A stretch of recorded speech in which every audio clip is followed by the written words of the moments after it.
The Tape of Vultures. He hadn't touched the boxes in years. They sat in the loft like mausoleums. Tapes, CDRs, CDs, all relics of a scene that had long since dissolved. Most were unlabelled. Many were labelled in handwriting he didn't recognise, and by bands he barely recalled. One cassette stood out. Warped shell, no insert, just a strip of masking tape that read, "Vultures of the Threshold, Ritual Jam, 92. He remembered the band, barely. He'd reviewed their demo in his zine. More occult cosplay from some guys with daft pseudonyms. The singer had sent a letter, angry, poetic, unhinged. He never replied. When this new tape arrived, he played 20 seconds. Poor quality, muffled guitars, a voice chanting. He ejected it and forgot. If he hadn't formatted the demo, this home recorded jam wasn't going to float his boat. Now, digitising his archive for YouTube, he uploads it without listening. Within minutes, it's live.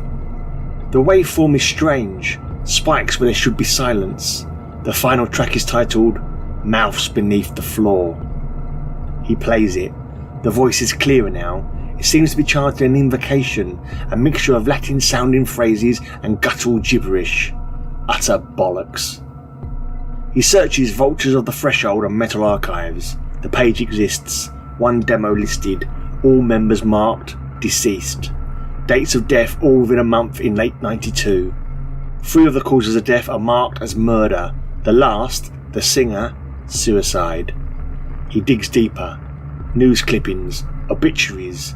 A true crime book published in 2007, Threshold: The Ritual Murders, devotes a chapter to the case.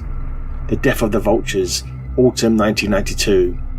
Guitarist, pierced 13 times with claw-like wounds, no weapon ever recovered.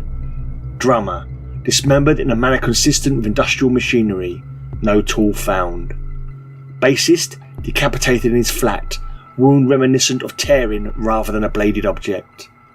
Singer, let from the Blackfriars Bridge at dawn. Witnesses say he was laughing.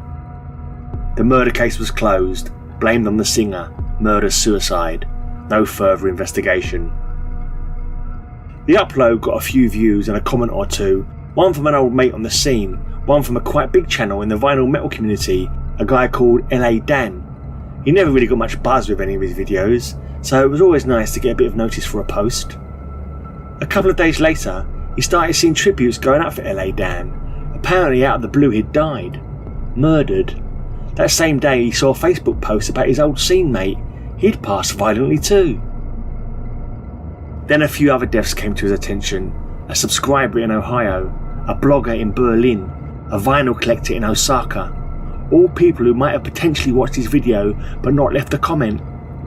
Another realisation hit him.